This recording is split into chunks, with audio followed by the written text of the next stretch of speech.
Welcome to Story Stash. I'm your host Duncan, and these are some of my stories I've written today. Today I am reading from my book Star Guardian 2, and this is chapter 1. So this is the first chapter of the second book in the series. Be sure to subscribe to get the latest updates. Now, let's get started. Chapter 1. To the Trading Post. My name is Brian. I serve as a commander aboard a vessel known as Ship. It is one of the last remaining Baglaji star cruisers. Our mission includes peacekeeping and dealing with space pirates. We were en route to a place known as the Trading Post. I had been there once before when I worked on a freighter, and my former captain warned us about the place. He said it was dangerous, especially if you were visiting on your own. Unfortunately, pirates destroyed the freighter soon after visiting the trading post, and all but 2 crew were lost. It was my belief that someone from the trading post informed the pirates about the freighter. They provided the information needed so that the pirates could intercept the freighter. Space is huge, and you can't just find a vessel by accident. They had to have the knowledge of the flight path, or they would never have succeeded. That was why we were going back there, to track down whoever was working with the pirates. They were jointly responsible for the deaths of my former crewmates and possibly many others. This was both justice for those who died and also to stop it from happening again. I was worried that a lot of time had passed since the freighter, the Apollinaire, had visited the trading post. My calculations had it around 130 Ori days since then. I hoped the trail had not gone cold. It is possible the being or beings responsible had gotten the news that the pirates were destroyed and they had fled the trading post. If that were the case, this might be just the first step in a longer journey. About a day into our travel, Jem called a meeting. Kaluna and I joined her in the main bridge. We sat down and looked at our captain. I called us together to plan out our next mission. We are going to visit the trading post. Since I am the only one who has not been there before, I would like a briefing on what it is. Kaluna? It is a huge space station located in the middle of nowhere. The primary purpose is for beings from different spacefaring races to trade goods. Various traders built it over centuries, and I am unclear who runs it. It works on barter, replied Kaluna. The Apollinaire stopped there about 12 days before being attacked by pirates. It is my belief that someone from there informed the pirates, I added. So, we will have to meet with the administrators of this space station and get their consent to conduct our investigation. We have no jurisdiction there, and we need them on our side. Once we have the go-ahead, we have to track down who was collaborating with the pirates, summed up Jem. There are a lot of unknowns. My former captain said it was a dangerous place. I'd like to work with Ship to prepare some countermeasures, I said. Agreed. Kaluna? I will check with our archives for any additional background information, said Kaluna. Sounds good. Keep me informed of progress, said Jem. We then split up. On my last visit to the trading post, I was a new crewmate on my first voyage. It was a dangerous place, and I was scared. I depended on my captain's advice to get out alive. Now, I had committed us to going back in there to track down and deal with a pirate collaborator, a bold move that the old me would never have considered. But I owed it to Captain Jago and the rest of my former crewmates. My life had changed so much. I had to keep going. If I stopped to think about it, I would not survive. I went to somewhere quiet to discuss details with Ship. This was a large enough vessel that you could get lost. I like to spend time alone with Ship. Ship, I'm going to need your help with this mission. Let's go over some possible scenarios and figure out what we need, I said. Confirmed, replied Ship. For the next several hours, we discussed possible scenarios and countermeasures. Ship made some helpful suggestions. By the time I was too tired to continue, we had come up with a number of new protocols and items for Ship to fabricate. I returned to our cabin, ready to collapse into the bed and let sleep take me. Jem and Kaluna were there and had other plans. "Brian, how long have you been working?" asked Jem. "I'm not sure. There was a lot to do," I mumbled. "Have you eaten?" asked Kaluna. I shook my head. I was eyeing the bed where I wanted to be. "You really need to pace yourself. You neglected us again, and you have not eaten. Let's get something to eat before you rest," said Jem, looking concerned. I sat down at the dining table. I did not have energy to argue. Kaluna handled the food dispenser and brought plates to the table. I hardly recalled what I was eating, but it was soon gone, and then we all turned in for the night. I slept the sleep of the dead. I had overdone it. I did not want to be caught out in a hostile environment because I had missed something that could have been avoided. They might not understand or appreciate my way of working, but I took my role seriously. Failure was not an option for me. When I awoke, Jem and Kaluna were elsewhere.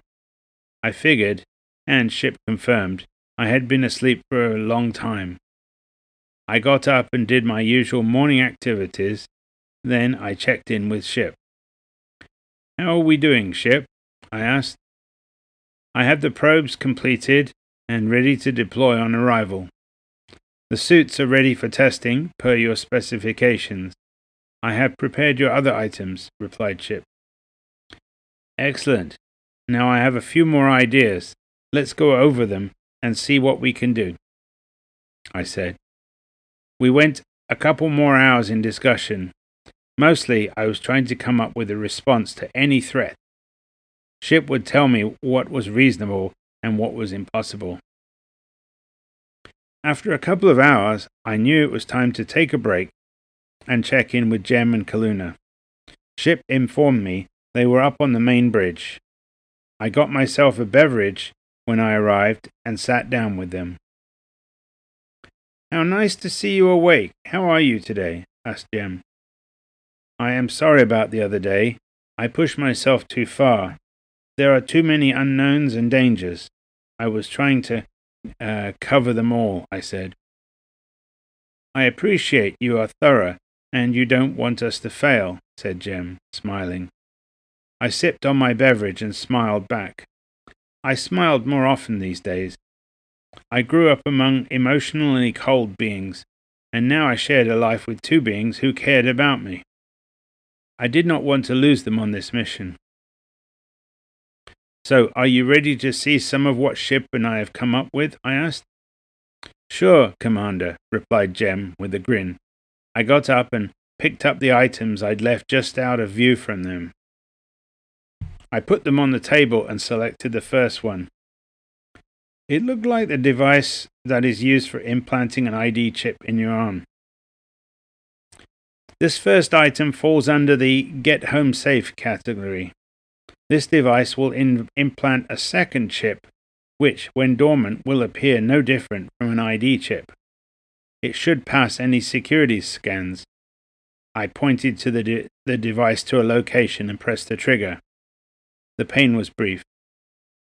Now, if I quickly tap my finger and thumb together 5 times, it triggers a distress call. Another 5 taps will shut it off. Ship tells me that the signal can be detected within the same system. I approached Jen, and she held out her arm. I quickly implanted the chip, and then did the same for Kaluna. "That is cool. Thank you, Brian," said Kaluna. "Yes, great. What's next?" asked Jem. I picked up a one-piece jumpsuit and handed it to Jem. "This is a revised away team uniform. It has a special mesh in the fabric that absorbs most energy-based weapons, including stun guns. It redirects the energy down to the deck plate. It has a built-in hood with a face mask and gloves that should not be too obvious. They look like a padded collar and cuffs. In the event of a decompression, cover up as quickly as you can. The suit should have about 15 minutes of air to keep you alive." "Wow, you have outdone yourself. This was why you were so exhausted," said Jem. Both Jem and Kaluna looked over the suit with a keen interest. "I recommend we test these out before we arrive. I'm keen to make sure we can cover up quickly enough. Ship can organize a partial decompression in the shuttle bay. Also, the thermal insulation properties are limited, so going outside should be avoided," I said. "Agreed. Good work, Brian. What's next?" asked Jem. I picked up a small bag with a shoulder strap and handed it over to Kaluna this time. "This is a modified away team field medical kit. I added some devices, including a stun gun and some lockpicking tools. They are difficult to tell they are not medical devices. We might come up with some other things to add," I said. "Good, because if we were invited aboard the station, it would be best not to appear armed. We don't want to provoke a negative reaction," said Kaluna. "Yes, I've been researching for similar such missions in our history. This station is their sovereign territory. We have no authority or jurisdiction unless the authorities invite us on. We can't go in with weapons drawn," added Jem. "So you'll have to convince them it is important for the safety and security of all traders that we proceed," said Kaluna. Jem smiled and nodded. "That's all I have for you so far. I still have time to come up with something more, though," I said. I hoped it would be enough. The next day we had our scheduled testing of the new away team uniforms. Ship had fabricated one in each of our sizes. We put them on and moved to the shuttle bay. "First, let's try without a partial decompression. The boots are sealed, so we only need to cover up our hands and head. I think it is best to get your head covered first, and then your hands. Press the tab on the right side of your collar and quickly unroll it. It should be self-sealing," I said. We all tried this, and it did not take long before we had it figured out. They looked like hoods, but with a clear face mask covering the opening. "That worked out well," I said. "Now try the cuffs in the same manner." "You had comms included in the hoods?" asked Jem. "That was a suggestion from Ship," I said. "Confirmed," said Ship. "The comms are short range and include between crew and with me." "Outstanding," said Jem. "Can we proceed with the cuffs? The suit cannot pressurize until they are on," I said. We had gloves on in no time. "Last thing, press the logo on your chest. It pressurizes the suit," I said. Each of us pressed the logo, and our suits inflated slightly. We were now on our own independent air. "This is neat," said Kaluna. "Now the reverse. Press the logo again to depressurize, then remove the gloves and hood quickly to avoid asphyxiation," I said. Kaluna turned to me with a worried expression, but we all managed that feat and were breathing ship's air again. "What else do we need to know?" asked Kaluna. "Your air supply is limited, about 15 minutes. It will be less if you are exerting yourself. The suit will give you a warning if you are running out or if there is a leak. The suit will also broadcast to other crew and ship if there is such a problem," I said. In case you are already unconscious and we can help you, guessed Jem with a smile. Precisely. And before you ask, the pocket on your right knee contains a leak repair kit. I smiled back. Now what? Asked Jem. We need to help each other to roll down the collars. It is too difficult to do it without some help or without taking the suit off, I said. We took turns in restoring the collars and cuffs. We could wear these suits when we're in battle and in danger of decompression, said Kaluna. We could, but for two reasons, I replied. One, in battle, you are more likely to have an explosive decompression, and that won't give you time to cover up. Two, I have planned everything until now so that Ship does not have to go into battle. We can't afford to lose any of us. I would rather send an unmanned probe into danger. That makes sense, said Kaluna. Thank you, Brian, for caring about our welfare, said Jem. It was Ship, too. Ever since you initiated the self-improvement protocol, Ship has been contributing more to the benefit of all of us, I said. Thank you, Ship, said Jem. I almost expected Ship to say, you're welcome, but it did not. I will have to see what I can do about that later. It could be amusing. Ship, time to test with a partial depressurization. Give us a 3-second audible countdown and then drop the pressure to 2/3 normal, I said. Confirmed. Alert. Depressurization in 3, 2, 1, said Ship. The air pressure dropped rapidly. My ears popped and I felt lightheaded, but I kept to the plan. I got my hood on, gloves on, and pressed the logo to pressurize my suit. I looked around. Jem was fully suited up. Kaluna was on the deck struggling with her hood. I immediately moved and helped her with her hood. Jem worked on the gloves. Soon we had her suit pressurized and she was feeling better. Wow, that took me by surprise, said Kaluna. Are you okay? Asked Jem, looking concerned. Yes, it is harder to concentrate when the air drops like that, replied Kaluna. This highlights another point. It is best we stay together on an away mission. If Kaluna was alone, she would be dead. But with us together, the chances of survival are that much better, I said. They both nodded. I had one more test to do. Keep your suit on. I want to check for leaks at low pressure. Ship, drop the pressure to 1/4 normal, I said. Confirmed, said Ship. Inside the suit, I felt normal. It was like being inside a balloon. The metallic mesh of the fabric stopped the suit from stretching and having a structural failure. It was all good. Also, there were no alarms going off, so the other two suits were holding up. I was even dreaming up a couple more enhancements to the suits. Ship, gradually restore normal pressure over the next minute or two, please, I said. Confirmed, said Ship. I did not want to cause problems with raising the pressure too quickly, although our suits should protect us from any bad effect. Air pressure is now normal, informed Ship. We took off the hoods and gloves and helped each other to roll them up again.